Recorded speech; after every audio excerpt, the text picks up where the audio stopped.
હે એટલે હિરણ્યકશિપુ ને થયું કે મારો દીકરો માં ભણવા ગયો છે, હું ભણે લાવો જોઈ આવું.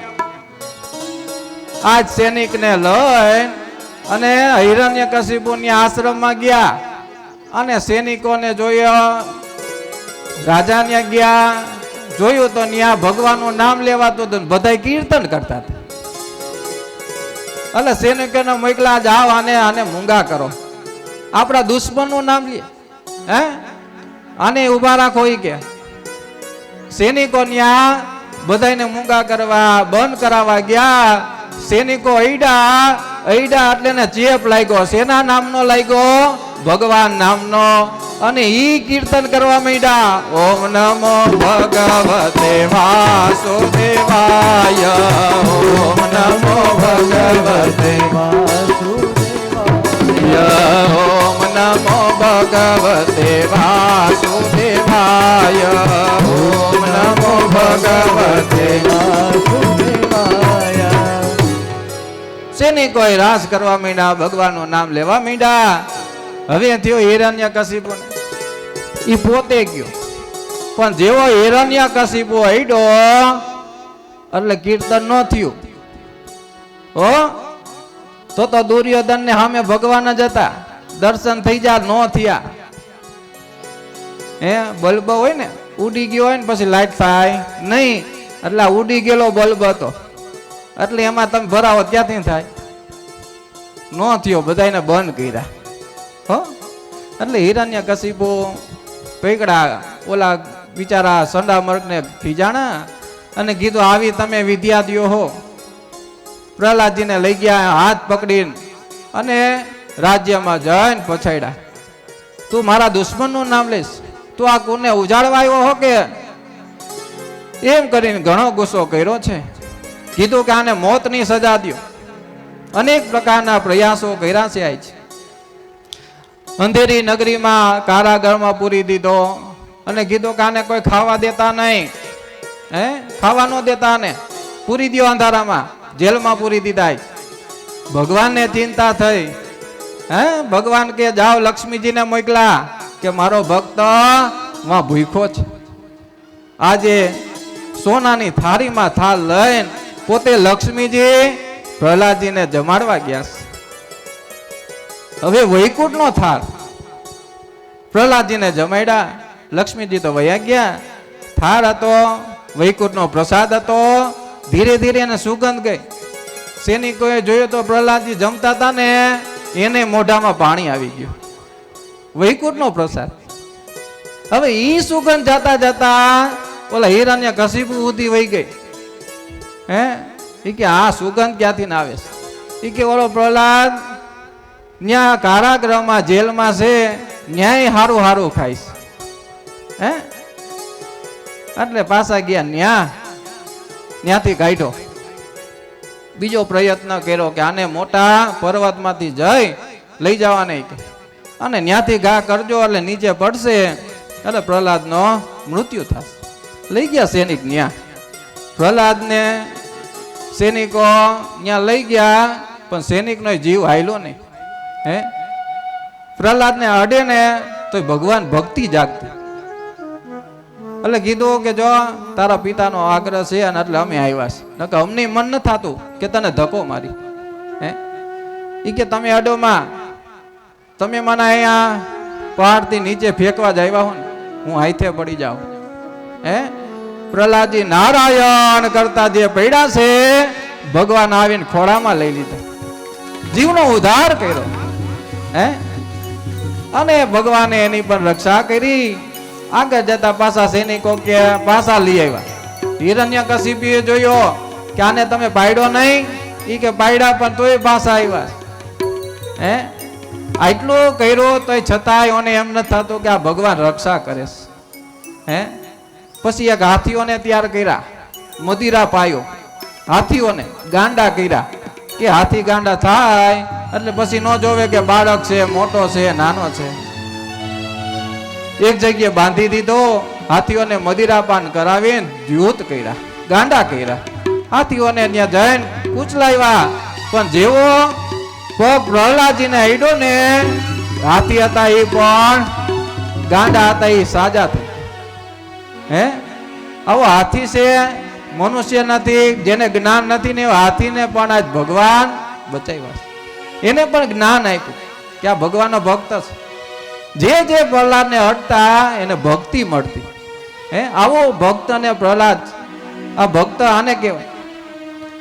આગળ જતા હિરણ્યકશિપુને જઈને અને પ્રહલાદજીને ઘરે લઈ આવ્યા, બેસાડ્યો.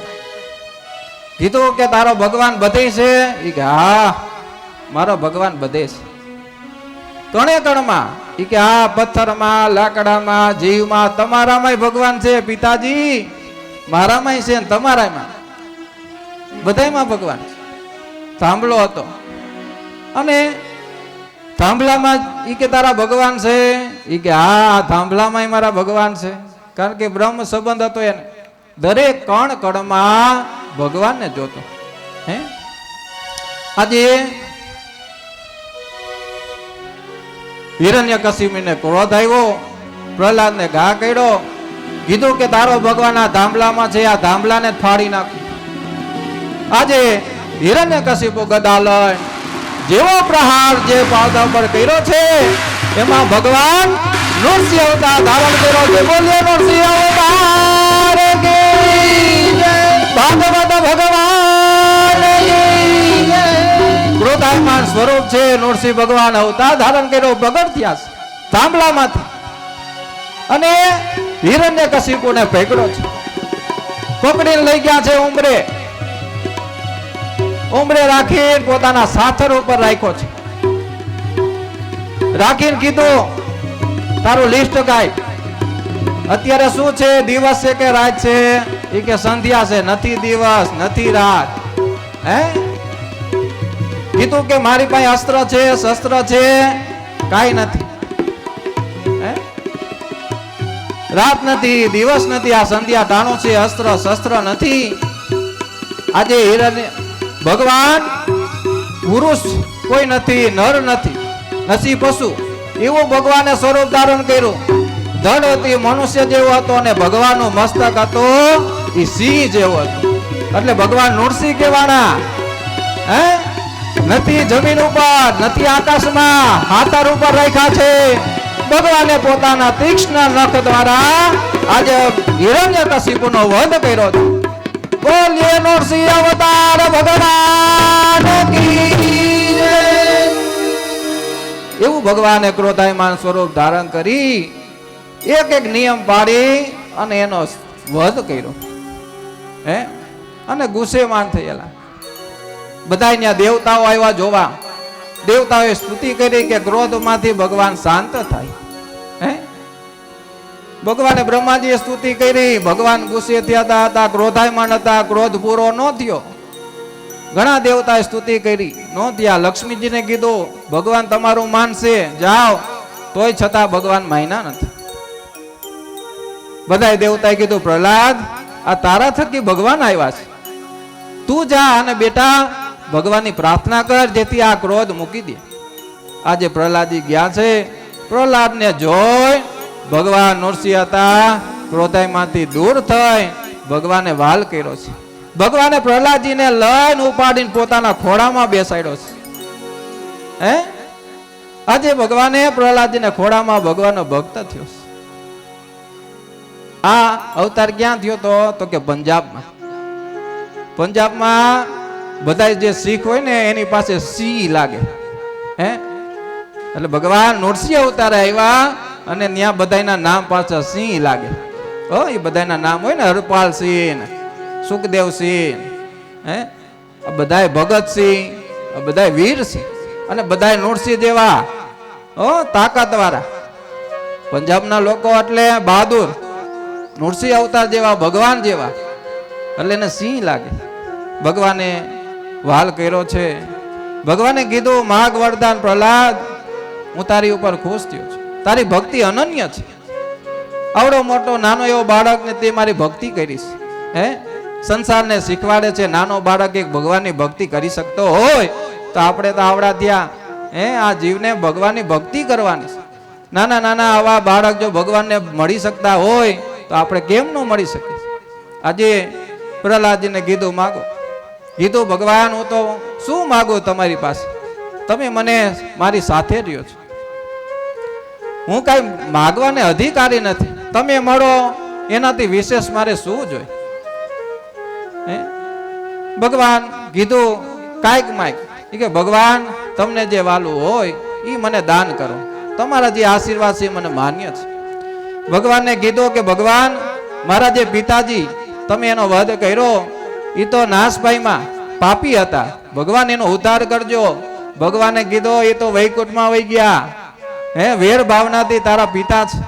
ભગવાનના આપણે કાલ જ વાત થઈ, ભક્ત હોય ને એના વ્યવહારમાં જે કોઈ સંબંધી હોય, સગાવાલા હોય, મિત્ર મંડળ હોય, જેનો જેનો સંબંધ ભક્તો હારે હશે એ ભક્ત દ્વારા બધાને મુક્તિ મળશે. એનો સંગ કરવો એટલે સત્સંગ થઈ જાય, બેનપણીઓ હારી ગોતાય, મિત્રો પણ હારા ગોતવા જોઈએ કે ભગવાનનો માર્ગ સીંધે તો આ જીવનો ઉદ્ધાર થશે. ઈ કથા આપણે સંભળાવે છે. બપોરનો સમય છે, ભગવાનને પણ ભૂખ લાગી હશે અને કટોરી દ્વારા ભગવાનને આપણે કટોરી બોલી અને ભાવ પ્રગટ કરી અને ભગવાનને દૂધના કટોરી દ્વારા આપણે એને જમાડવાના છે. પાછી બપોરની કથામાં વહેલા વહી આવજો. કટોરીને તમને આ દીધા હશે બધાને, આવડે એટલું વાલથી બોલવાનું હો. આપણો સુર હોય ન હોય ને તો ભગવાન માની લે, બે સુર હોય છે, જેવું આવડે એવું ગવાય, ગાવું ને તો સુરમાંય થઈ જાય. મીરાબાઈ છે ને જાતા અને સંગીત ક્લાસ હાલતા હતા, તો સંગીત ક્લાસમાં દરરોજ કીર્તન થતું, પણ એક જે સંગીતકાર હતા ને એ બે સુરો વગાડતો. એટલે બીજે દે આવ્યા ને તો ત્યાં લખીને ગયો, તો એ લખીને ગયો કે તાલ સે બજાના, તાલથી વગાડવાના. એટલે મીરાબાઈ વાંચ્યું, એટલે ત્યાં ભૂહીન અને બીજું ત્યાં શબ્દ લખ્યો, વાક્ય લખ્યું કે પ્રેમ સે બજાના, પ્રેમથી વગાડો એટલે ભગવાન મળે. ભગવાનને નામ જોઈ ભક્તને, બીજું કાંઈ જોતો નથી. વાલથી પ્રેમથી જેવું આવડે એવું ભગવાન આપણે કટોરી દ્વારા આપણે દૂધ પાઈ છીએ, ભગવાનને જમાડી છે. ભાવથી બધા બોલજો ભાગવત ભગવાન કી જય. એ દૂધ ગાયના ઉકાળી કટોરી ભરી લાવી છું મારા યારો પ્રભુ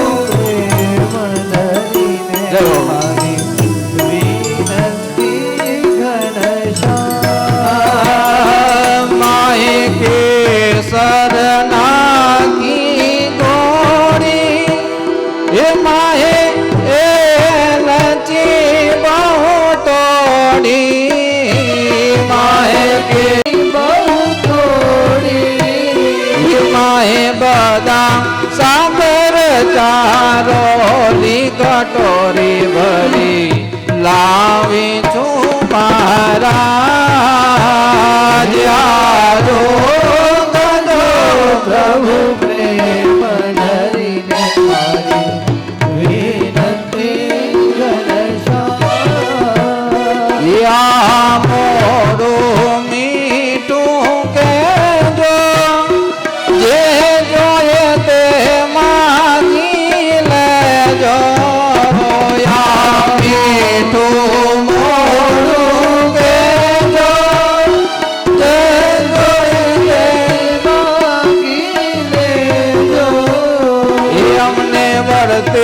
પ્રસાદી દેજો કટોરી ભરી લાવી છું મારા યારો પ્રભુ પ્રેમ ધરીને મારી વિનંતી ઘનશ્યામ સુંદર બીડું કીનું સામરીએ આત્મલીનો સુંદર બીડું કીનું સામરીએ આત્મલીનું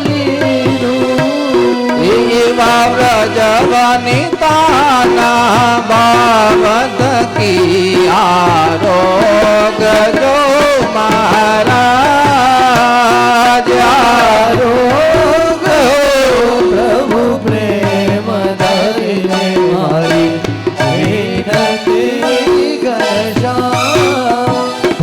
ચંદ્રાવલી પંખા ડોળે ત્યાં લક્ષ્મીજી આરતી ઉતારે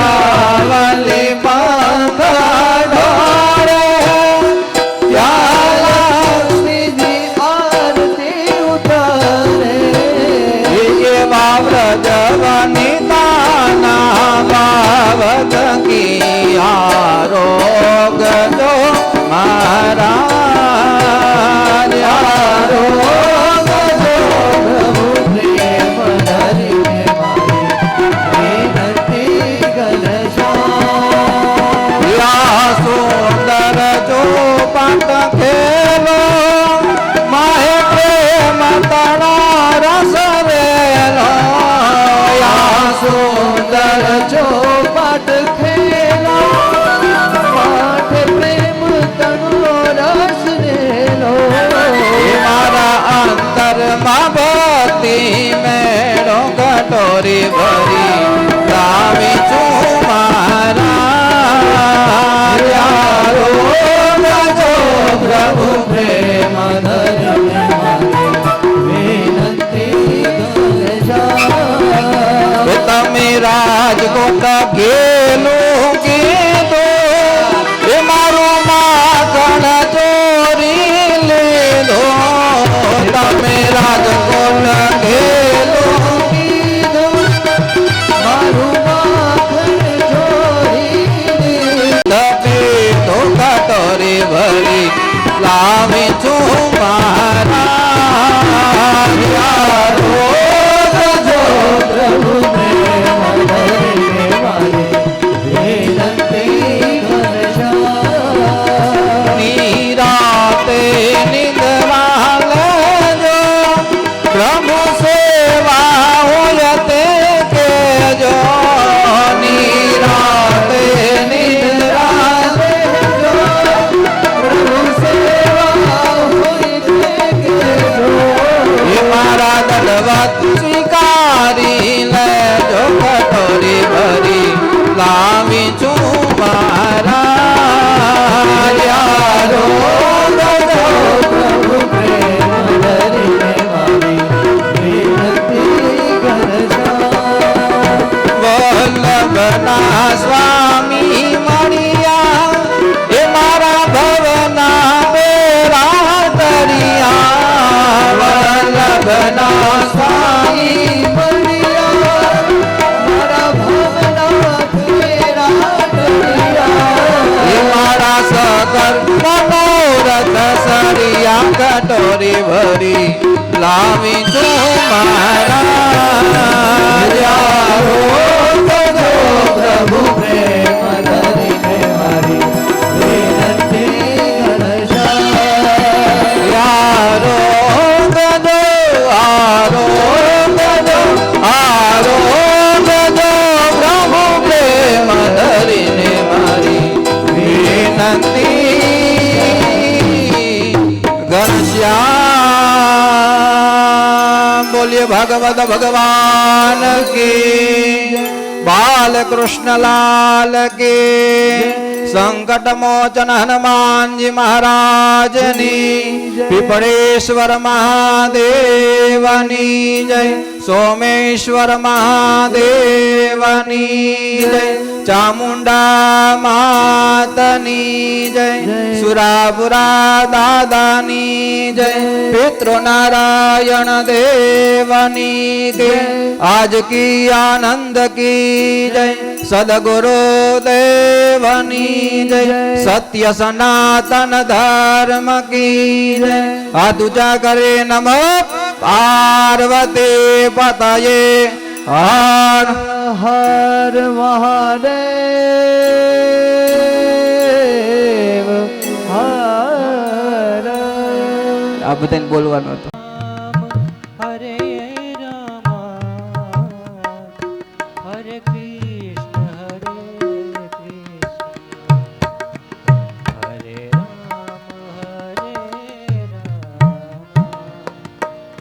હરે કૃષ્ણ હરે રામ હરે રામ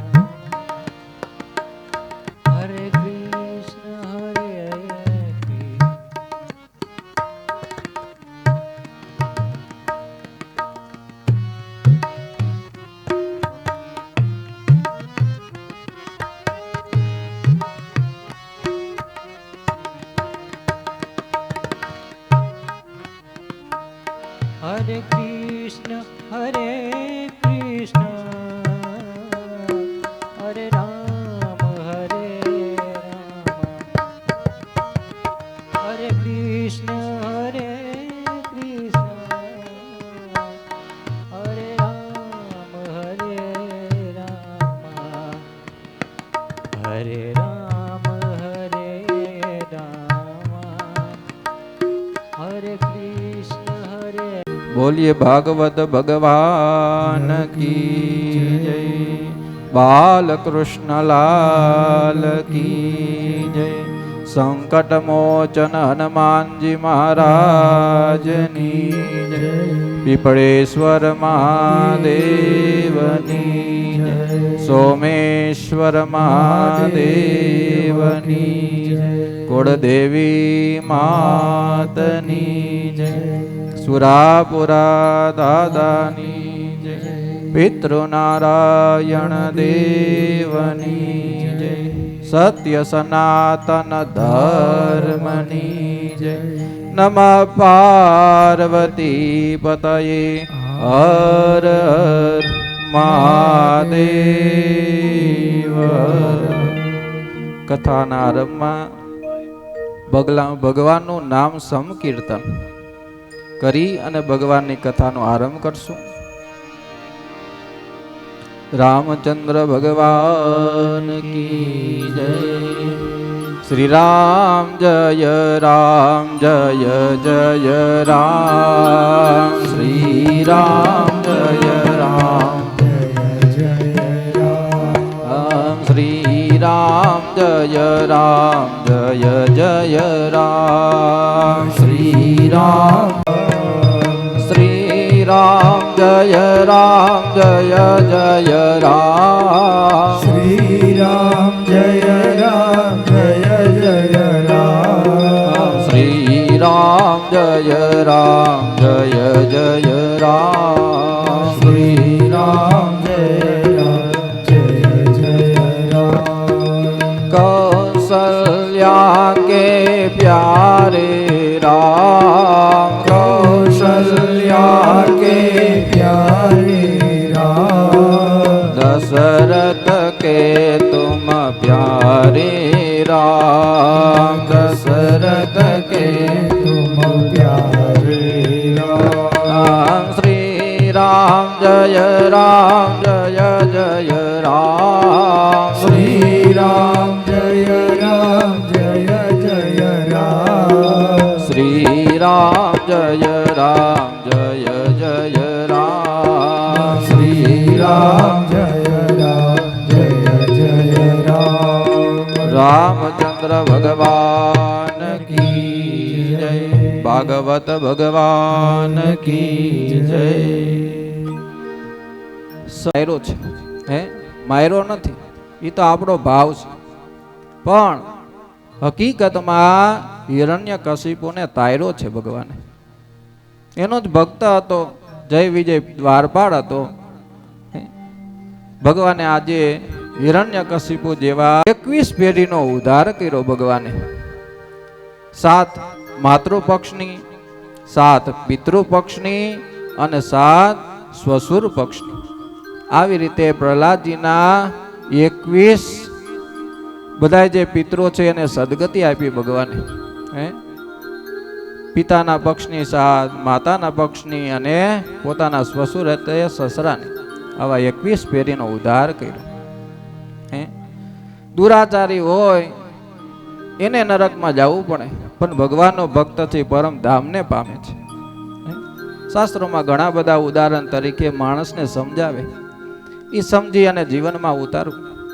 એમાં એક દ્રષ્ટાંત આપ્યું શાસ્ત્રકારે કે એક ઝાડ ઉપર એક કાગડો રહેતો હતો. સાંજના અંધારું, એ સમયે એક હંસ અને હંસી એ જોડું ફરતા ફરતા ત્યાં આવ્યા છે. તેમણે કાગડાને કહ્યું કે અંધારું થયું છે, અમારે અહીં એક રાત રહેવાની ઈચ્છા છે. કાગડાને હંસ હંસી તે ઝાડ ઉપર એક રાત રોકાવા માંગતા હતા. કાગડાને હંસી હતી, સૌંદર્ય જોઈ અને ગમી ગઈ છે. હે? કામ વાસના જાગી. એટલે કાગડો કેવા લાગ્યો કે સારું, કાંઈ વાંધો નહીં, તમે એક રાત રોકાવ, પણ જગ્યા એકની જ છે, બે આમાં હમાય નહીં. તો હંસી છે ને એને હું રાખું, તમે એક રાત બહાર કાઢો. સવાર થઈ, હંસી અને હંસ જવા લાગ્યા, પણ હંસીને પકડી લીધી. કીધું કે તારે હવે જવાનું નથી, તારે મારી પાસે રહેવાનું. હંસ કે આ મારી હંસી છે, હે, મારા ઘરના છે, પણ કાગડો માનતો નથી, જવા દીધો નહીં. એટલે ન્યાયાધીશમાં ગયો, કેસ કર્યો કે આ કાગડો લૂચો છે અને કામ વાસનાને લીધે મારી જે પત્ની હંસી છે એને લઈ લીધી છે, તો એને પાછી છોડાવો. એટલે ન્યાયાધીશ પાસે ચુકાદો આવ્યો. એટલે કેસ હાલવાનો હતો ને એ પેલા કાગડો બહુ ચતુર. કેસ પેલા કાગડો જઈને અને જજને મળી આવ્યો કે કાલે જે કેસ લડવાનો છે ને એ કાગડો હું છું, પણ તમારે જે કાંઈ નિર્ણય કરવાનો છે ને એ મારી તરફનો કરવાનો. કેમ? એ કે તમને એનું, અમે કાગડા છીએ કે તમારા પિતરો ક્યાં હોય ને અમને ખબર હોય, તમને તમારા પિતરો ક્યાં છે એની તમને હું જાણ કરીશ, તમારો ફાયદો થાય. હે? એટલે કે કાંઈ વાંધો નહીં, મારા પિતરોની ખબર પડતી હોય તો એવું કરીશ. હે? ખોલાણ અત્યારના બધા ચુકાદા આવ્યા જ આવે છે, ખોટા જ. હે? નકર હંસની જે હંસી હતી છતાં કેસ ગયો, રાખ્યા, કર્યો કે આ હંસ છે એ હંસીને લેવા આવ્યો છે અને કાગડાએ લઈ લીધો. એટલે એક નિર્ણય કર્યો જજે કે હંસીને એમાં ટેબલ ઉપર બેહાડી દો. એટલે હંસીને ટેબલ ઉપર બેહાડી. એવો નિર્ણય કર્યો કે કાગડો ને હંસ બે આ ટેબલ પાસે રાખો. ડિસ્ટન્સ હતું જાજુ, એટલે જેટલો હંસ દોડી ન શકે ને કાગડાની ગતિ જાજી હોય એ જજને ખબર, કારણ કે જજ તો ત્યારે બન્યા હોય, બુદ્ધિ બહુ હોય. હે? એટલે એવો ચુકાદો દીધો કે તમારા બે માંથી જે હંસી પાસે પૂગી જશે હંસી એની. એટલે દોડવામાં ને ઉડવામાં તો કાગડો પેલો નંબર આવે.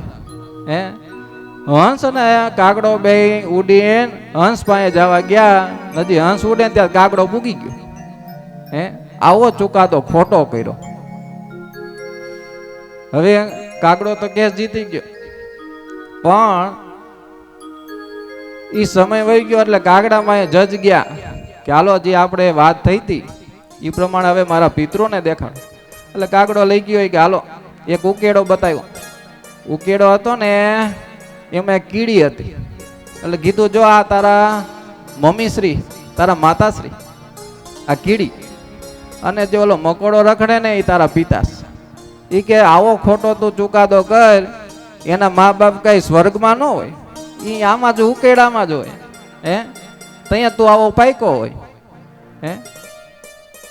એટલે આવા દુરાચારી હોય એના આવા પ્રમાણે બધું નરસિંહ ભગવાન કહે છે પ્રહલાદ તું ગભરાઈશ નહીં, તારા પિતાનો ઉદ્ધાર થયો છે, તારે લીધે તારી 21 પેઢી તરી ગઈ છે. સુખદેવજી વર્ણન કરે છે, હે રાજન, હવે તને સમજાયું કે ઈશ્વર દૈત્યોને પણ મારતા નથી, પણ તારે છે, મારામાં પણ કરુણા છે. કામ ભાવતી ગોપીઓને તન્મયતા થઈ હતી, વેર દ્વેષ ભાવતી શિશુપાલની તન્મયતા થઈ હતી, ભયથી કંસની તન્મયતા થઈ હતી. આથી તેઓ કામનાથી, દ્વેષથી કે ભયથી કોઈ પણ પ્રકારે પરમાત્માનું ચિંતન કરી તો ભગવાન એને ગતિ અને સદગતિ આપે છે. પ્રહલાદજીના પિતાના શરીરનો અગ્નિ સંસ્કાર કરે છે. પછી બ્રહ્માજીએ પ્રહલાદને રાજ્યાભિષેક કર્યો. પ્રહલાદ રાજા બન્યો. નૃસિંહ સ્વામીને આજે બહુ આનંદ થયો. નારદજી પ્રહલાદજી ની કથા આ રાજસુ યજ્ઞમાં ધર્મ રાજાને સંભળાવે છે.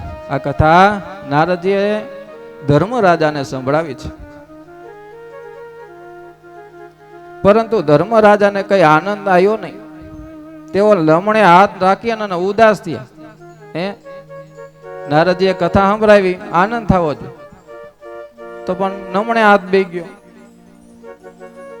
તો નારદજી કે કેમ કથામાં મજા નો આવી? મારી કઈ ભૂલ થઈ ગઈ કે કઈ બીજી કથા સાંભળવીશ તમારે? તો ઈ તમને કહું. એટલે યુધિષ્ઠિર ધર્મરાજે કીધું કે મહારાજ, તમારી કથા તો બહુ સરસ હતી, અને ભગવાનની કથા કોને ન ગમે, પણ ચિંતા મને એ છે કે આવો નાનો 5 વર્ષનો બાળક પ્રહલાદજી, અને એને ભગવાનને ભક્તિ દ્વારા પ્રાપ્ત કર્યા, અને હું તો 70 વર્ષનો થઈ ગયો, તો એના જેવો હું ન બન્યો. એટલે હું ચિંતા કરું કે આવડી મોટી આ જીવન વયું ગયું, મેં કાંઈ સત્કાર્ય કર્યું નહીં, એટલે ચિંતા કરું છું, બીજી કાંઈ ચિંતા નથી. ધર્મરાજા કહે છે, ના મહારાજ, તમારી કાંઈ ભૂલ નથી.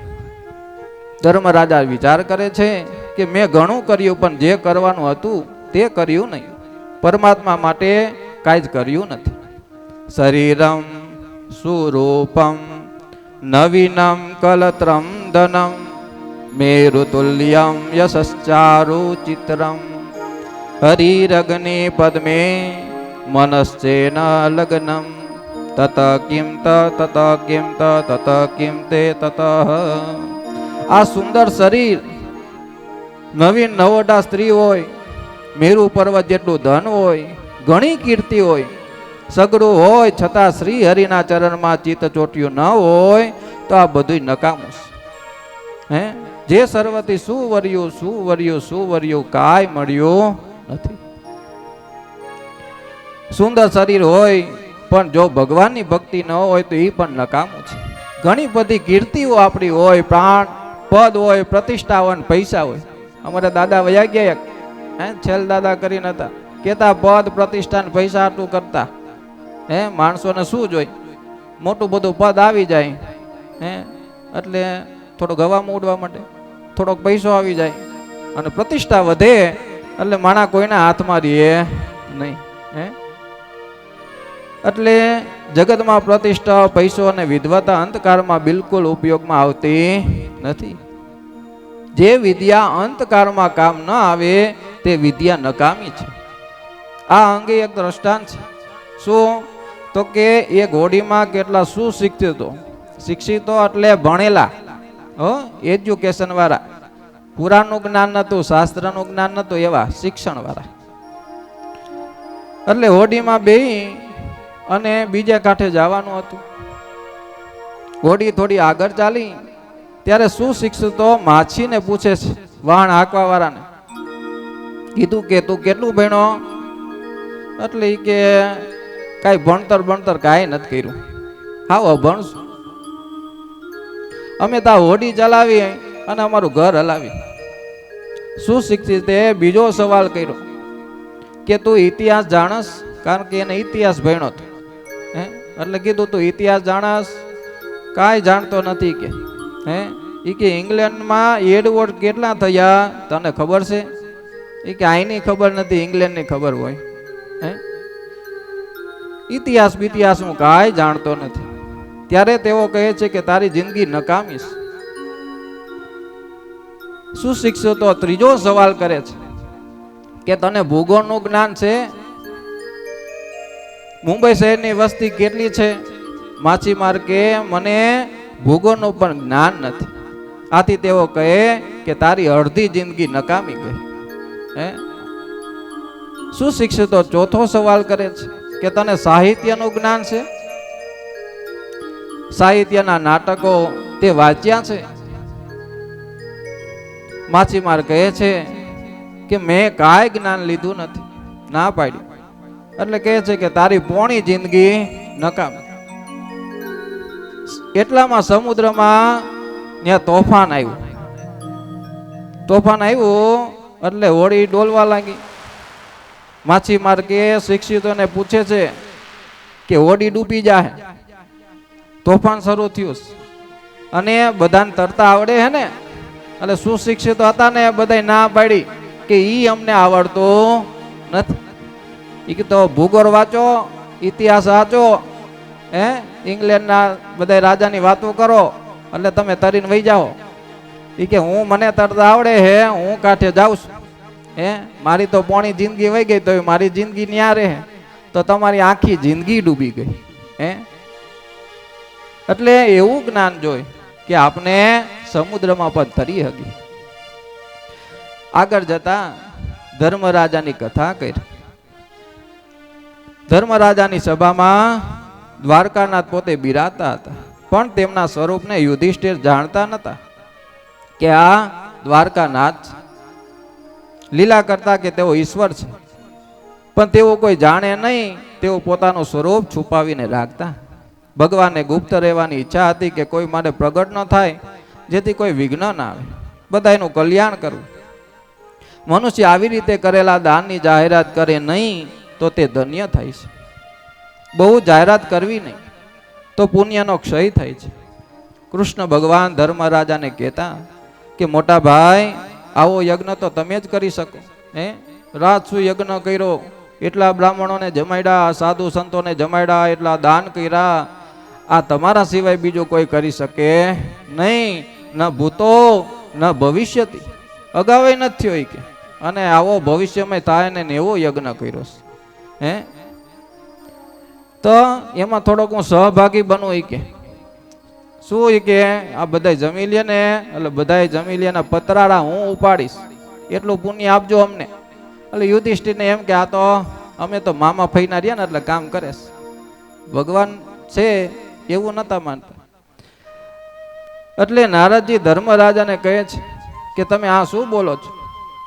આ તમારા યજ્ઞમાં આવેલા કેટલાક ઋષિઓ એવા છે કે કોઈને ઘેર જતા નથી, તમારા યજ્ઞમાં આવ્યા છે. કેટલાક વગર આમંત્રણ આવ્યા છે, એ બ્રાહ્મણોને ભોજન દક્ષિણા લેવાનો લોભ નથી. વશિષ્ઠ ઋષિ આવે, પારાશર ઋષિ આવે, તેને પૈસાની જરૂર નથી. પણ તમે ધર્મરાજ છો એટલે યજ્ઞમાં આવ્યા છે, અને એ ભગવાનના દર્શન કરવા માટે આવ્યા છે. નારદજી કહેવા લાગ્યા કે અહીંયા ભગવાન છે એટલે એ બધા મળવા આવ્યા છે. તો ધર્મરાજા કહેવા માંડ્યા કે અહીંયા ક્યાં ભગવાન છે? એને બતાવ્યું આંગળી સીંધી કે આ જે કૃષ્ણ ભગવાન પાસે આંગળી સીંધી, કીધું કે આ ભગવાન છે. આ ભગવાન છે. પણ યુધિષ્ઠિર કે આ તો અમે મામા ફઈના ભાઈઓ છીએ, એ ભગવાન નથી. એ કે તારી દ્રષ્ટિ નથી. આ ઋષિઓ એટલું તપ કરીને આને પામવા હાટું તો બધાય તપ કરે છે. એ મામા ફઈના નથી, પરમાત્મા છે. ત્યારે દંડવત નમસ્કાર કરી ધર્મરાજાએ નમસ્કાર કર્યા. દુર્વાસા પણ એક વખત કૃષ્ણ ભગવાન છે એ દુર્વાસાના ગુરુ માનતા. એટલે દુર્વાસાજીને રૂક્ષ્મણી કે ઘરે લઈ આવો, આપણે એને જમાડી. પવિત્ર ભૂદેવ છે, પવિત્ર ભૂદેવને જમાડી તો આપને પુણ્ય મળે ને તમારા પાસે ગુરુ છે તો એને જમાડવા જોઈએ. હાલો એ કે આમંત્રણ દેવા જાય. ગયા દુર્વાસા પાસે, કીધું કે ભગવાન અમારું ઘર પવિત્ર કરો, વધારો અને ભોજન પ્રસાદ ગ્રહણ કરો. બે જણા પગે લાગીને કીધું. એટલે દુર્વાસાએ પેલા તો ના પાડી. એ કે આમંત્રણ તમારું ખરું, તમારો ભાવ છે, પણ હું છે ને થોડોક મગજનો ટેડા છું. ગુસ્સો આવી ગયો, કાંઈક ભૂલ તમારી થાય ને તો અર્થનું અનર્થ થાય. એટલે રેવા દો તો સારું, અહીંથી આશીર્વાદ દઉં દો, જાઓ કલ્યાણ મસ્તુ. એટલે કીધું કે ના ના ભગવાન તમે વધારો, આગ્રહ કર્યો. એટલે રથ લઈને આવ્યા હતા. રથ લઈને આવી અને દુર્વાસાને બેસાડ્યા. હવે ભગવાન હતા એ ક્ષત્રિય હતા અને દુર્વાસા મુનિ હતા બ્રાહ્મણ હતા. એટલે દુર્વાસાને બેહાડ્યા, ત્યાં બેસવા જતા હતા. દુર્વાસાએ કીધું તમે મારી પાસે બેહી ન આગો, બ્રાહ્મણ જ્યાં બેઠા હોય ત્યાં હારે ન બેહાય. તો ભગવાન થી કે તમે કયો શું કરી? એ કે જે આ રથ છે ને એ ઘોડાને છોડી મૂકો, એને છોડીને તમે બે જે માણા છો એ તમે આ રથ તમારે હલાવીને ઘરે લઈ જવાના, તો હું જમવા આવું. કે બ્રાહ્મણ છે. કેટલી ભગવાન છે છતાં પણ બ્રાહ્મણને આટલી મર્યાદા રાખતા. હે? બ્રહ્મ વાક્ય જનાર્દનમ, બ્રાહ્મણના અંતરથી આશીર્વાદ મળે ને તો ભગવાનને એને પૂરું કરવું પડે. એટલે તો સૂત્ર લખ્યું કે બ્રહ્મ વાક્ય જનાર્દનમ. જનાર્દન એટલે ભગવાન વિષ્ણુ. હે? બ્રાહ્મણના અંતરથી આશીર્વાદ મળે એટલે ભગવાન ઈ પૂરું કરે છે. આજે ભગવાન અને રૂક્ષ્મણી બે રથ પોતે હલાવ્યો. ઘણો તડકો હતો, અડધે રથ ભેગો થાકી ગયા રૂક્ષ્મણી. હે?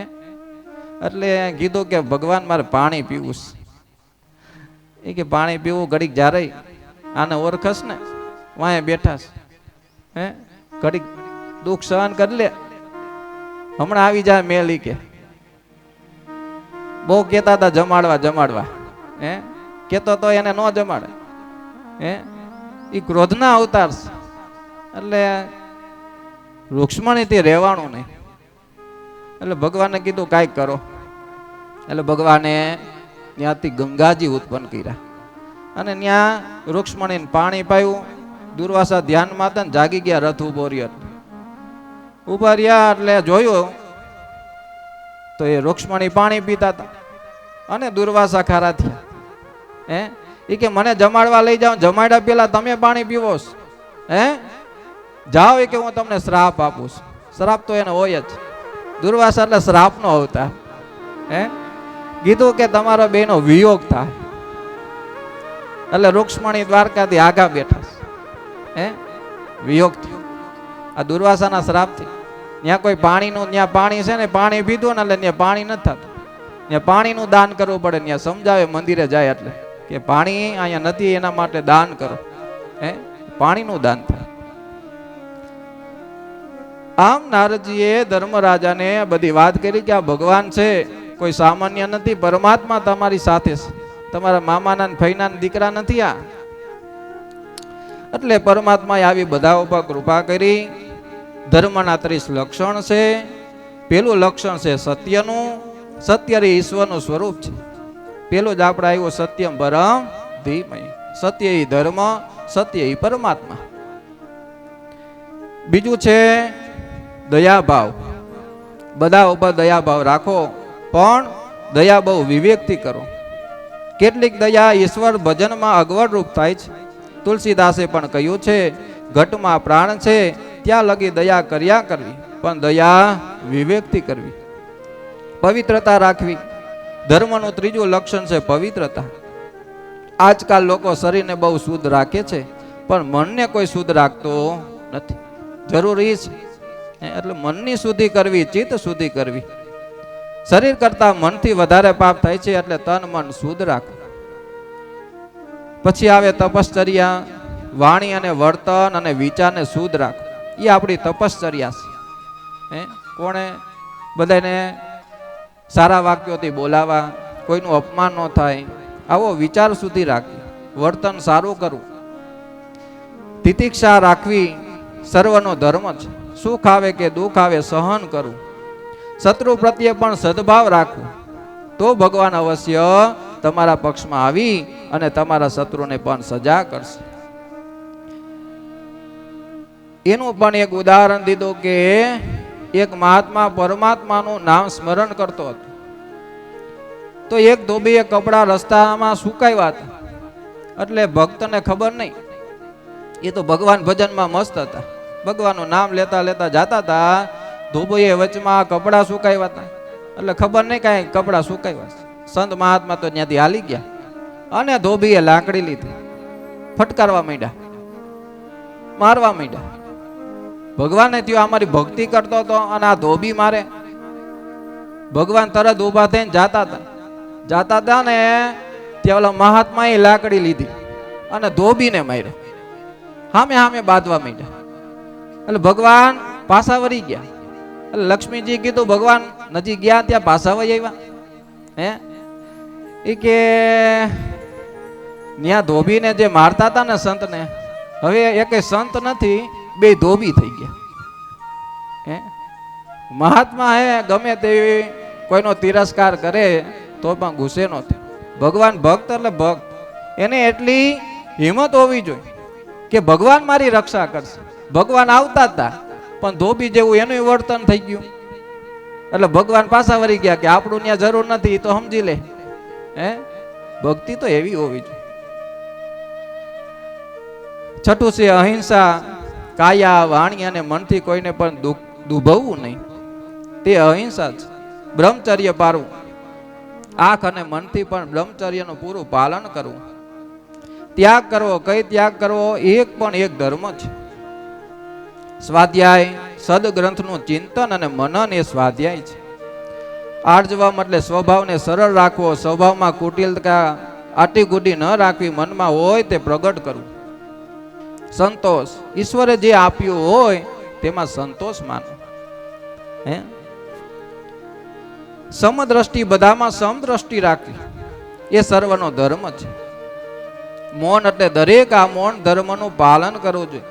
વ્યર્થ કાંઈ બોલવું નહીં. મૌન છે તે મૌનથી મનને શાંતિ મળે છે અને માનસિક પાપથી નાશ પામે છે. આવી રીતે નારદજીએ ધર્મનો ઉપદેશ કરતા સ્ત્રીનો ધર્મ કીધો, 4 આશ્રમનો ધર્મ કીધો.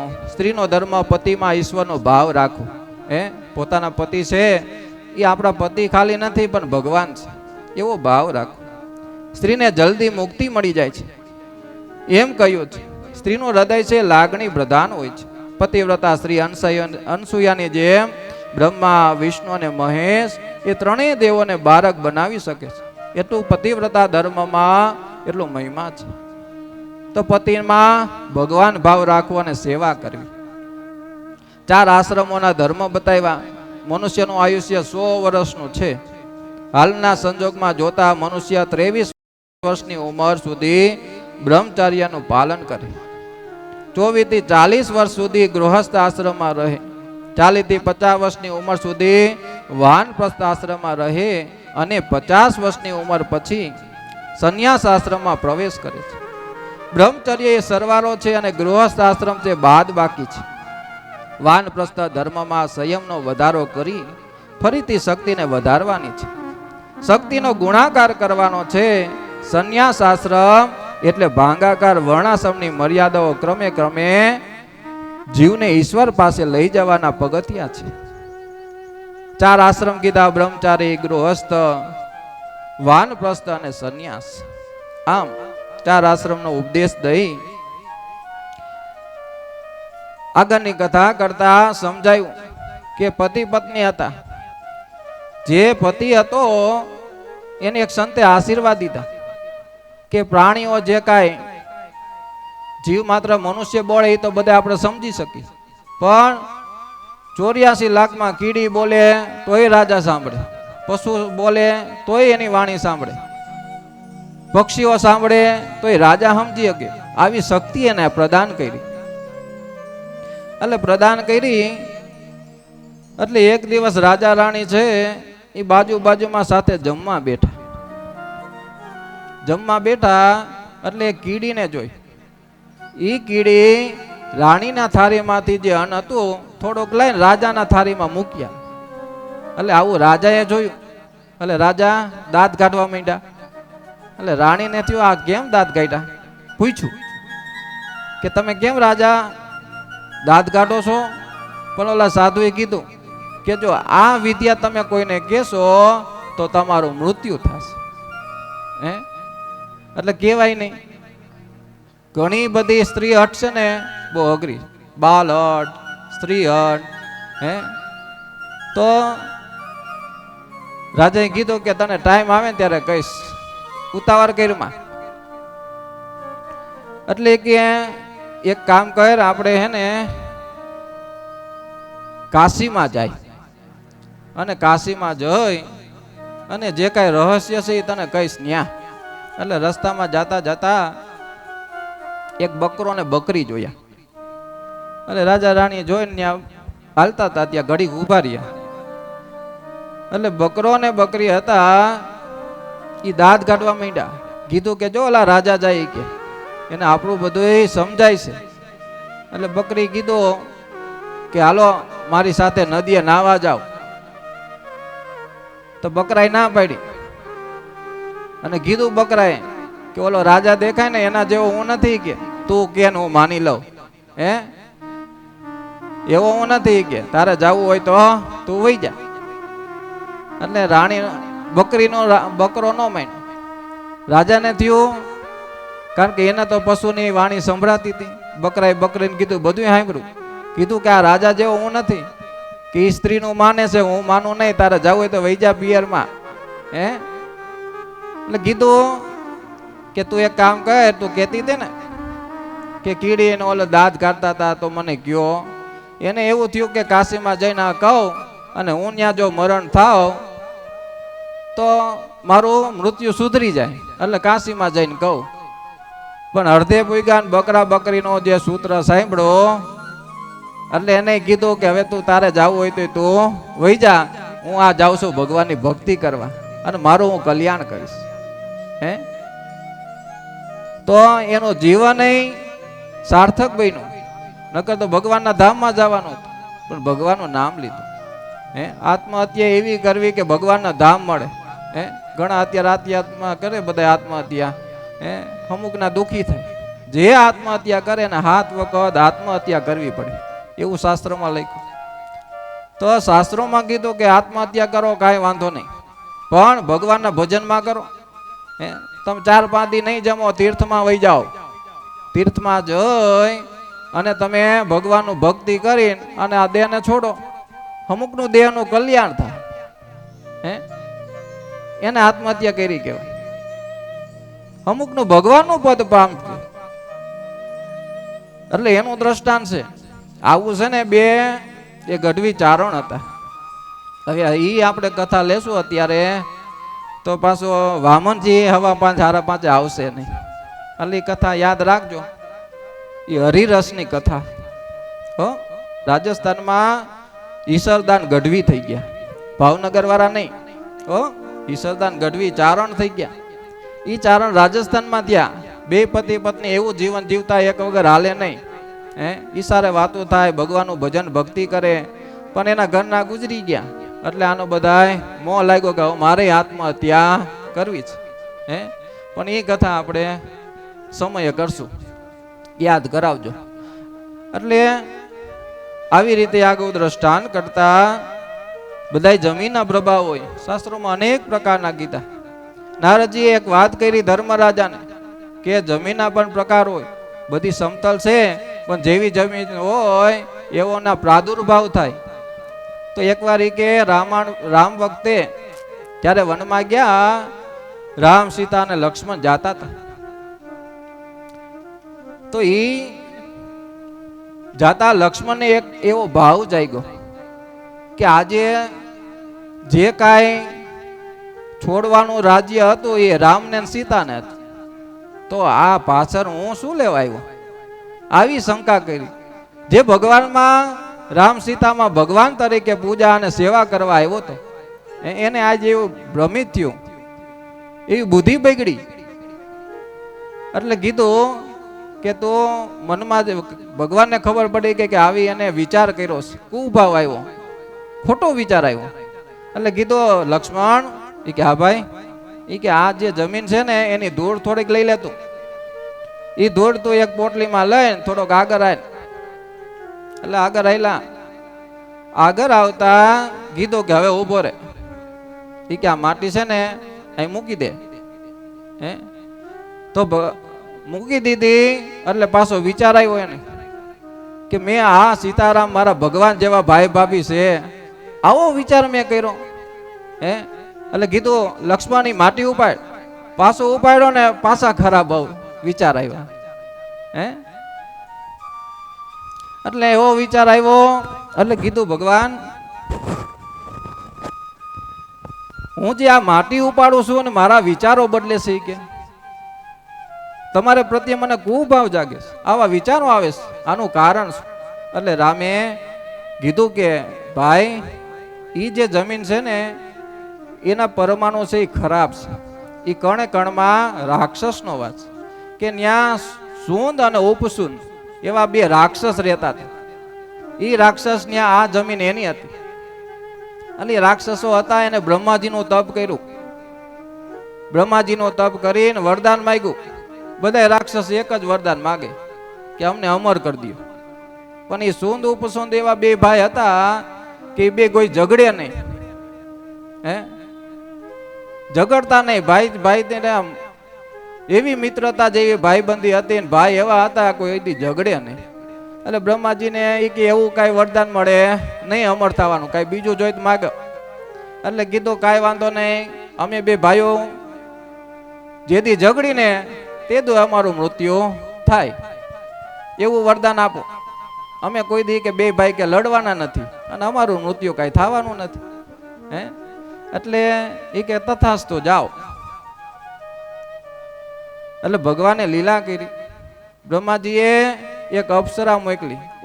સૂન ને ઉપસુંદ હતા એ બધોય પ્રજામાં ઘણી બધી મુશ્કેલી કરી, ઘણા બધા પ્રહાર કર્યા, લોકોને હેરાન કરવા માંડ્યા. એટલે એક અપ્સરા તિલોત્તમા એનું નામ હતું અપ્સરાનું. એ તિલોત્તમાને મોકલી અને કીધું જાઓ ઉપસુંદ છે ને એ બેને ઝઘડો કરાવો. એટલે તિલોત્તમા નામની અપ્સરા ત્યાં ગઈ અને કીધું કે મારે તમારી સાથે પરણવું છે. શરીર એવું સૌંદર્યવાન હતું કે બેને કામ વાસના જાગી. એટલે સુંદ કે જો તારા ભાભી આવે છે, હે આ તારા ભાભી છે? એ કે રેવા દે એ તારા ભાભી છે. હે એ કે ના હું એને પરણીશ. બોલો કે હું પરણીશ. આવું મનમાં થયો ને ઝઘડો થયો. ઈ ઝઘડો થયો એટલે બેનો નાશ થયો. હે આવી પવિત્ર કથાઓ નારદજીએ ઘણા બધા આવા ઉપદેશો આપ્યા ધર્મરાજાને. એટલે ગૃહસ્થ હોય એને સુખી જીવન અને ભગવાનની ભક્તિ કરવી. અનેક ગૃહસ્થો સત્સંગથી તરી ગયા છે. સત્સંગ કરી અને આ જીવને તારવાનો છે. મોટા મોટા ઋષિઓ જે ઈશ્વરને જોવા ઝંખે છે તે તમારા ઘરમાં રહીને સમાપ્તિમાં ધર્મરાજાએ નારદજીની પૂજા કરી છે. અહીં સપ્તમ સ્કંદ પૂર્ણ થયો. બોલીએ બાલકૃષ્ણ લાલ કી જય. શ્રીમન નારાયણ નારાયણ નારાયણ શ્રીમન નારાયણ નારાયણ નારાયણ શ્રીમન નારાયણ નારાયણ નારાયણ શ્રીમન નારાયણ શ્રીમન નારાયણ નારાયણ નારાયણ શ્રીમન નારાયણ નારાયણ નારાયણ શ્રીમન નારાયણ નારાયણ નારાયણ શ્રીમન નારાયણ નારાયણ નારાયણ. થોડું કીર્તન કરશું એટલે હું ભગવાનની કથા ત્યાં ભૂગી જાય. આ પછી મન્વંતર લીલાની કથા આવે. સ્વયંભુવ સિંહ ગુરો વંશોયમ વિસ્તરાચ્યુત યત્ર વિશ્વસૃજામ સર્ગો મનોનન્યાદ્વદસ્વન. આગળની કથામાં સુખદેવજી મહારાજ વર્ણન કરે છે કે ક્ષીર સાગરથી વીંટળાયેલા એવું ત્રિકુટાચલ નામનો એક પર્વત હતો. એમાં બળવાન હાથી રહેતો હતો. જંગલનો રાજા હતો. તેના મસ્તકમાંથી મધ જડતો હતો. એટલે મધની વાસ આવે એટલે વાઘ અને સિંહ ત્યાં આવતા નતા. એક દિવસ ઉનાળામાં બહુ ઉકળાટ થયું. એટલે હાથી એ રાજા હતો, ઘણી બધી એને આથણીઓ હતી. એને લઈ અને બધા સરોવરમાં જળ ક્રીડા કરવા ગયા. હાથણીઓ બચાવો વીંટળાયેલા અને આનંદ વિહાર કરતા હતા. જે આ કથા કહી સુખદેવજી એનું નામ છે ગજેન્દ્ર મોક્ષ. હાથીનો બહુ ઉદ્ધાર કર્યો ભગવાને. હે તો શ્રી કૃષ્ણ ભગવાનની માયાથી મોહિત થયેલો આ મંદોન્મત છતાં ભગવાનની માયા આગળ રાગ એવો પ્રચંડ હાથી ભવિષ્યમાં પોતાના પર આવી પડનારા શંકરને જાણતો નતો. આપણે જે જીવ છે એ જ ગજેન્દ્ર એટલે હાથી છે. હે અને ભાઈ માતા પિતા છોકરાઓ એ બધી આથણે એની આ તેનો પરિવાર હતો. આજે જળ કીડા કરતા હતા એટલે એનો કાળ આવ્યો. કાર એટલે મગર હતો. એમાં મગર રહેતો. ઈ મગર જે હાથી રાજા હતો એનો પગ પકડ્યો છે. ઈ ગ્રાસ કાર છે. વૃદ્ધાવસ્થા આવે, ભગવાનથી દૂર રહી એટલે કાળ આવે. અને કાળ પેલો ક્યાંથી ના આવે? પગથી શરૂઆત થાય. હાલવાનું બંધ થાય. ધીરુભાઈ ગોઠણ બંધ થઈ જાય. હા એમ એટલે કાળ ત્યાંથી આવે એટલે સમજી લેવાનું ભગવાનની ભક્તિ કરવાની. આપણે ઈ જ કરીશું. પગનો પેલો કોઈ કાળ આવે તો એ પગમાં આવે એટલે આજે એ મગરે પગ પકડ્યો. પગ પકડી અને એને જળમાં ખેંચ્યો. ઓલી હાથણીને ઘડીક બચાવ્યા છોકરા આવ્યા. હાથીના છોકરા હાથણા હતા, નાના નાના મદનિયા. હાથી ઘણો કોશિશ કરી પણ નીકળ્યા નહીં.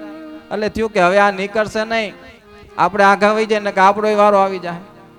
આપણે બધા ભાઈ આપણે એમ સમજતા હોય કે અમારા ભાઈ છે, આ કુટુંબના છે, સંકટ સમયે કામ આવશે, પણ કોઈ આવતા નથી. આપણે જ આપણું કલ્યાણ કરવાનું છે. આપણે ઋણાનું બંધ બધા એકબીજા ભેગા થયા છે. એટલે જળનો રાજા તો જળ છે, મગર જળમાં હોય એટલે એની શક્તિ વધારે હોય. એટલે ખેંચ્યું અને ખેંચી અને અંદર લઈ ગયો. કોઈ આવ્યા નહીં એટલે ભગવાન હાથી છે ને એને ભગવાનને યાદ કર્યા છે. ભગવાન ગોવિંદને યાદ કર્યા છે અને એની સ્તુતિ કરી. હે ગોવિંદ હે ગોપાલ હે ગોવિંદ રાખો શરણ અબ તો જીવન હારે અબ તો જીવન હારે હે ગોવિંદ હે ગોપાલ હે ગોવિંદ હે ગોપાલ અબ તો જીવન હારે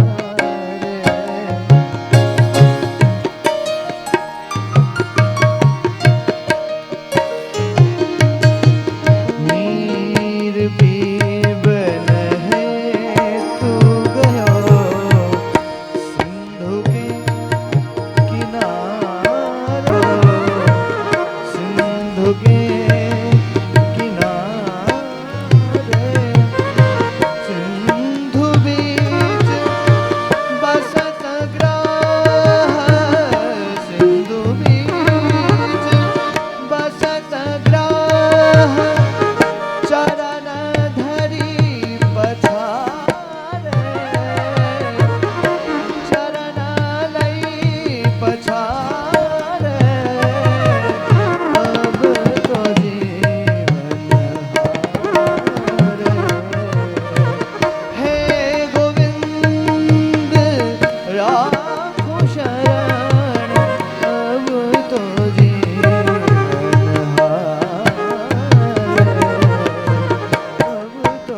જ્યારે મુશ્કેલી આવે માણસોમાં, કઈ દુઃખ આવી પડે ત્યારે આ ગજેન્દ્ર મોક્ષનો પાઠ કરવો.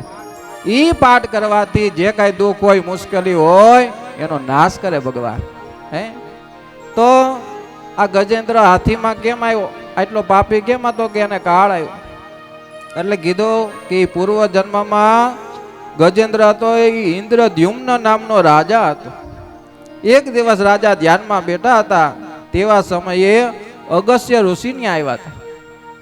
રાજાએ ઊભા થઈને તેમનું સ્વાગત કર્યું નહીં, એટલે અગસ્ત્ય મુનિએ લાગ્યું કે આ રાજા મારું અપમાન કરે છે. એટલે અગસ્ત્ય ઋષિ એને શ્રાપ આપ્યો કે અહીં પણ રાજા અગસ્ત્ય મુનિને સત્કાર કરતો નથી, એટલે શ્રાપ આપ્યો કે તું જળ જેમ બેસી રહ્યો, તેથી તું પશુનો જળ જેવો અવતાર થાય. તેથી તે રાજાને બીજા જન્મમાં હાથી બન્યો. પૂર્વ જન્મમાં ગજેન્દ્રે ખૂબ ભજન કરેલું. ગજેન્દ્ર યોનિમાં પણ તેને અંતકારે પ્રભુ યાદ આવ્યા. અગાઉ યાદ કર્યા હતા, ભગવાનની ભક્તિ કરી હતી, તો હાથીના યોનિમાં પણ અંતે ભગવાન યાદ આવ્યા. આજ ભગવાને ગજેન્દ્રનો ઉદ્ધાર કર્યો છે. સુખદેવજી કહે છે કે રાજન, મેં તને આ પવિત્ર એવી પાપ નાશ કરનારી એવી આ ગજેન્દ્ર મોક્ષની કથા કહી. જે સાંભળે એના પણ પાપ દૂર થાય, અને જે હાથી હતો એને પણ ભગવાને મુક્તિ આપી છે. રાજન કે વિભુ નામનો ઇન્દ્ર હતો, એ ભૂતરાય વગેરે દેવતાઓ હતા. હિરણ્ય રોમા, વેદ શિરા, ઉદ્વ બાહુ આવે અગર સપ્તર્ષિઓ હતા. પછી ષષ્ઠું મન્વંતર આવ્યું, એમાં ચાક્ષુષ નામનો મનુ હતા. ઈ મનુને ન્યા તેને પુરુષ અને સુદ્યુમ્ન એવા પુત્ર હતા 3. તે સમયે જગતપતિ ભગવાન વેરોજની સ્ત્રી સંભૂતિના અંશ વડે અવતર્યા હોવાથી તેમનું નામ અજીત હતું. ભગવાને જેમ સમુદ્રનું મંથન કરી દેવોને અમૃત પાયું હતું, અને પાણીમાં તરતા મંદરાચલને કાચબાના સ્વરૂપથી પોતાની પીઠ ઉપર ધારણ કર્યા હતા. પરીક્ષિત રાજાએ પ્રશ્ન કર્યો કે મહારાજ, સમુદ્ર મંથન કેવી રીતે થયું હતું? કચ્છપ રૂપ ધરી અને મંદરાચલને પોતાની પીઠ ઉપર શા માટે ધારણ કર્યો? દેવતાઓએ કેવી રીતે અમૃત પીવડાવ્યું? આ સમુદ્ર મંથનની કથા કહું, આ વિસ્તાર પૂર્વક સંભળાવું. સુખદેવજી મહારાજ કહે છે કે હે રાજા, એકવાર ઇન્દ્ર રાજા હાથી ઉપર સવારી કરતો હતો, અને મદમાં ભાન નહોતું. સામે દુર્વાસા મુનિ જડ્યા, એને નમસ્કાર કરવા જોઈએ, નમસ્કાર ન કર્યા.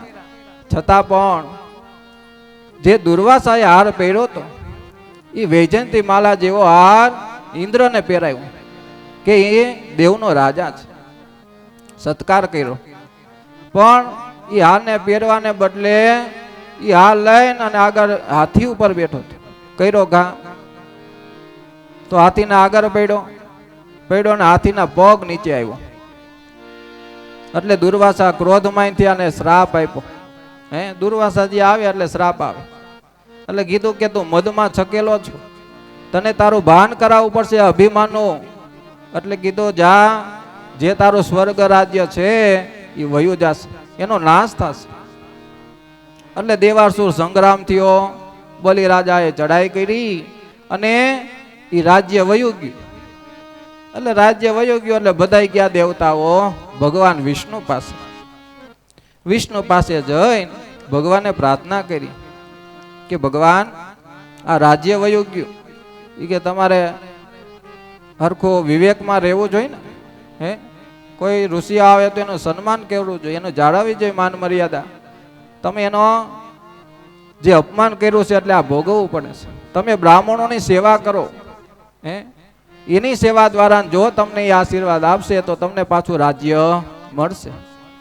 બ્રાહ્મણોની ખૂબ સેવા કરી પછી આવ્યા. એટલે કીધું હવે તમે છે ને રસ વિહીન થઈ ગયા છો, શક્તિ વિહીન થઈ ગયા. તમે એક કામ કરો, સમુદ્રનું મંથન કરો, એમાંથી જે અમૃત નીકળે એ તમે પીશો, એટલે તમે દાનવો કરતા પણ શક્તિમાન થઈ જશો. એટલે તમને રાજ્ય પાછું મળી જશે. ઇન્દ્રાદિક દેવતાઓએ કીધું કે હવે એ શક્ય કેમ છે? ભગવાને કીધું તમારે એકલાથી નહીં થાય, આમાં લોટકા માણા જોઈ, બળવાળા જોઈ. હે, દેવતાઓ કઈ બળવાળા હતા નહીં. એટલે કીધું કે તમારે દાનવોની મદદ લેવાની છે. ઈ હારે તમારી જોડા હે તો આ શક્ય બનશે, નકર નહીં બને. તો એ કે દાનવો થોડાક અમારું માનશે. એટલે નારદજીને બોલાવ્યા કે જે કોઈ અશક્ય કામ હોય ને તમે કરશો. એટલે નારદજીને વચમાં રાખ્યા. દેવતાઓને લઈ ગયા દાનવો પાસે. કીધું તમે કોઈ બોલતા ને હું બોલીશ. હા એ કે નારદજી દુઃખમાં બધાયનું માને, સુખમાં કોઈનું આપણે માની નહીં. એ કે તો એમ કે તમે સાનું મના રહ્યો. હે, એટલે દુઃખમાં માને. દેવતાઓ કઈ બોલ્યા નહીં. ગયા બધા દાનવો પાસે, બલિરાજા બધા પાસે ગયા દેવ સંગ્રામે. એટલે કીધું નારદજી જ્યાં જાય એનો બધે સત્કાર થાય. દાનવો પાસે જાય તો એ સેવા કરે.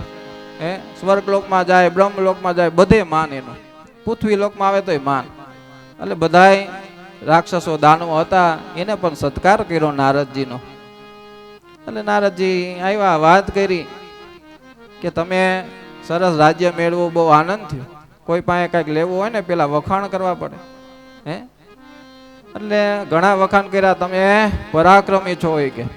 પણ આ પરાક્રમમાં જો કઈક વધારે તમને વિશેષ પ્રાપ્ત થાય એવો રસ્તો દેખાડું. એ કે હા સારું ને, તો એ અમારું કલ્યાણ થાય. એ કે જો આ દેવતાઓ છે, તમે દાનવો છો, એ કે તમને રાજ્ય મળ્યું ને વિશેષ તમને શક્તિ મેળવવા જો એકલાથી થાય એવું નથી, તમારે બેને હારે રહેવું પડશે. એ કે શું કરવું પડશે? એ કે આપણે અમૃત મેળવવાનું છે. અમૃત મેળવશો તમે અમર થઈ જાઓ અને રાજ્ય તમારી પાસે ટકી રહે.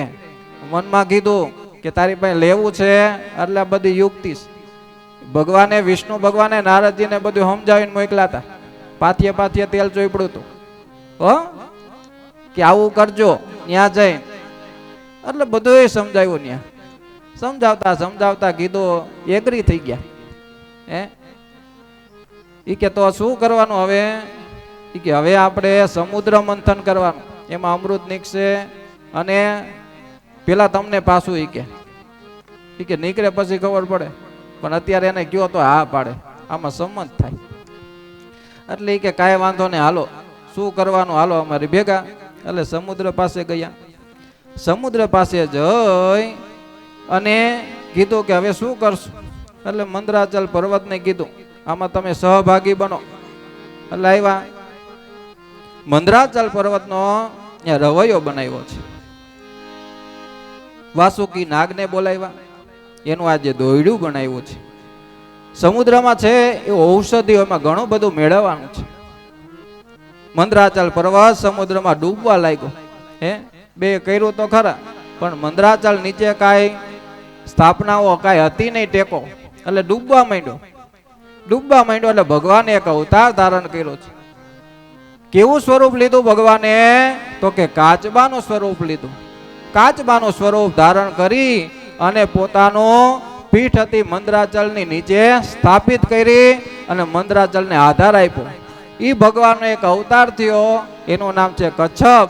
બોલીએ કુર્મ અવતાર ભગવાન કી, ભાગવત ભગવાન કી.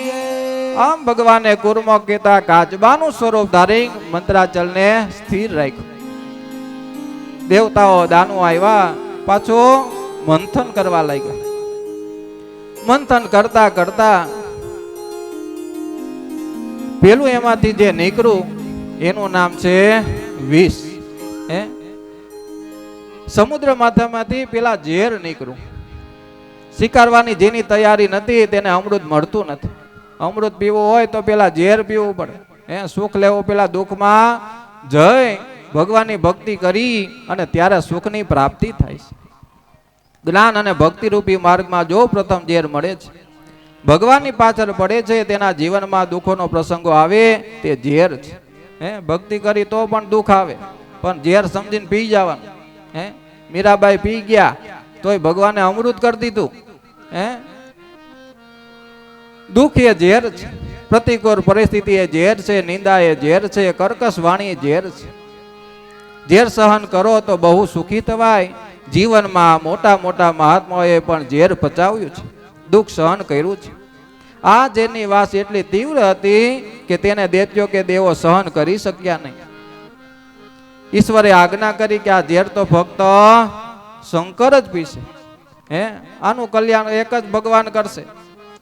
એટલે ભગવાને મોકલા બધાને, દેવતાઓને, દાનવોને કે જાઓ શિવ પાસે, કલ્યાણ રૂપી છે. જે કાંઈ કામ હોય એ અઘરું કામ હોય એટલે શિવજી આવે. બધાનું કલ્યાણ, શિવ એટલે કલ્યાણ. ગયા અને ભગવાન શિવની પ્રાર્થના કરી. શંભુ શરણે પડી માંગો ઘડી રે ઘડી કષ્ટ કાપો દયા કરી દર્શન શિવ આપો. શંભો શરણે પડી માંગુ ઘડીએ ઘડી કષ્ટ કાપો દયા કરી શિવ દર્શન તમે ભક્તોના દુઃખ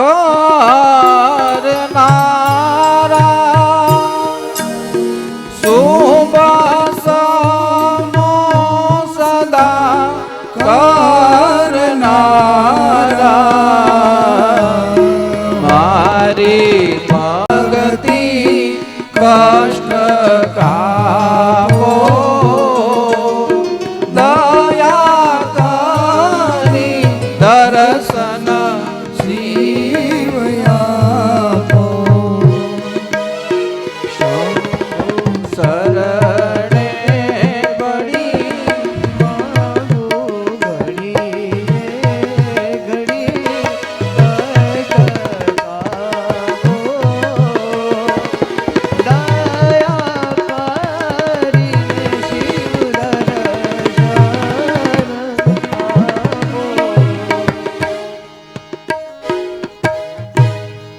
ભગવાન શિવ વિકટ પરિસ્થિતિ પાર્વતીને શિવે પૂછ્યું, દેવી આનું કલ્યાણ થાય માટે વિષ આવ્યું છે, ઝેર આવ્યું છે?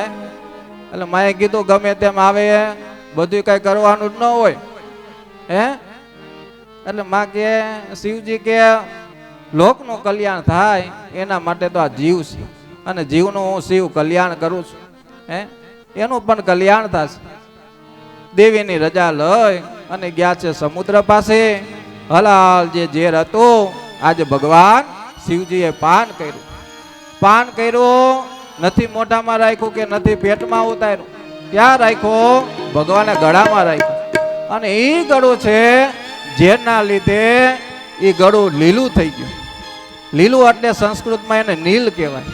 આજે ભગવાનનું ગળું લીલું થયું એટલે ભગવાનનું એક નામ પડ્યું છે નીલકંઠ મહાદેવ કી જય, સોમેશ્વર મહાદેવ કી જય.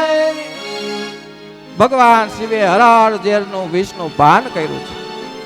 દેવતાઓ અને દાનવો રાજી થયા.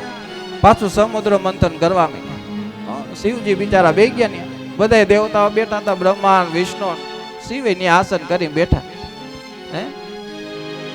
એટલે પાછું સમુદ્ર મંથન ચાલુ થયું. એટલે સમુદ્રમાંથી બધું ઉત્પન્ન થવા માંડ્યું. દેવ અને દાત્યએ કર્યું એટલે પેલું જે સમુદ્રમાંથી નીકળ્યું એનું નામ છે કામધેનુ ગાય. કામધેનુ ગાય નીકળી એટલે નક્કી કર્યું કે આ બ્રાહ્મણોને આપે. આ પૃથ્વી ઉપર આ સ્વર્ગનો સમુદ્ર મંથન